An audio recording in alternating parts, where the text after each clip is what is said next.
The Pinnacle Dinner is our opportunity every year to thank the many donors in our community who've supported us through their generous philanthropy. The Pinnacle Award in particular is recognition of unique individuals who have, through their contributions, made significant impact on our organization.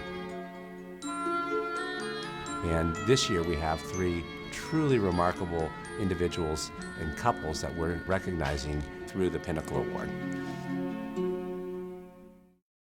Our first recipient this year is Clay Larson.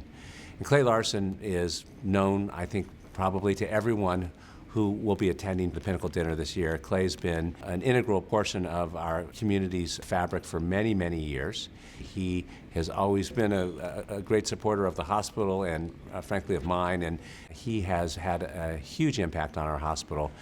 Clay's great contribution really is his ability to tie us to the community.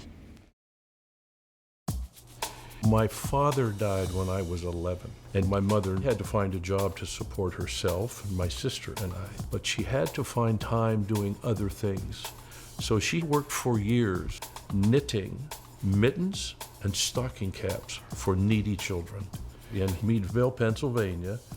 And every now and then I'd be downtown and I'd see some little tyke walking by with a cap. I knew it was my mother's yarn because I'd seen it all over the house. So that's what really inspired me, to be involved in the community. Well, let me tell you about Clay. Clay, his dad passed away when he was just a very young man, I think 11 or so. And then he got drafted, he came out here. He went to the Presidio Language School, and when he got out, he became a banker. And he worked for Valley National Bank, and he did such a great job, everybody loved him. And then he founded his own bank, I think 1984, First National Bank. It was enormously successful. He was an icon of what local banking was all about. I think in about August of 1976, he was named the Outstanding Young Man of the Year for his work in the community. That's less than 5 years of having his feet on the ground here. He was involved in the Boys and Girls Club, also campaign chair, fundraising for the Boys and Girls Club. He was involved in the United Way. He's been involved in the Chamber of Commerce. And one interesting story that not too many people are familiar with. When we had the floods in 1995, the Carmel River Bridge washed out. Clay went to Ted to get to Pete Wilson, told him how important it was for families to get up and down out of Big Sur, and they got that bridge designed and built in 34 days. There's a plaque down near the Carmel River Bridge, placed there in 1996. He became a tremendous community leader. He was served on so many boards, but one interesting thing, and probably very appropriate for this, he served 19 years on the board of Community Hospital. Now, I don't know if anybody's been a board of director longer than Clay. Tom Tonkin called me. This was in mid-'80s after I just started the bank, and said, "Clay, could you come up to the hospital?" I said, "Sure." I checked to make sure I'd paid the bill at the hospital. I didn't want him to think I was up there for some other reason.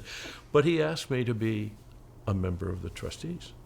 I am very fortunate because I am unique. I was on the board with Tom Tonkin, then Jay Hudson after Tom retired, and then Steve Packer after Jay retired. So I'm the only trustee that has been with all 3 hospital administrators. And I learned so much.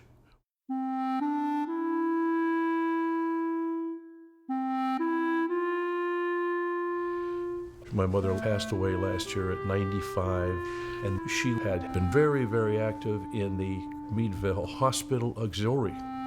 But every position in the auxiliary, they'd give her a little charm as a congratulations. Now, my mother's prized possession when she passed away was the charm bracelet that came from the hospital auxiliary. It was loaded with charms. Clay mentioned one time about Tom Tonkin and how the hospital was built and the artwork at the hospital and the nice wide hallways and the lamps on desk. because not only do you want to give good hospital care and patient care, but you also want the people to feel good when they come into your facility. Tom was a fanatic about that. And he took that mentoring from Tom, and when he built his building in Monterey, took a lot of the things and put it in that building to make it warm for people to come see him.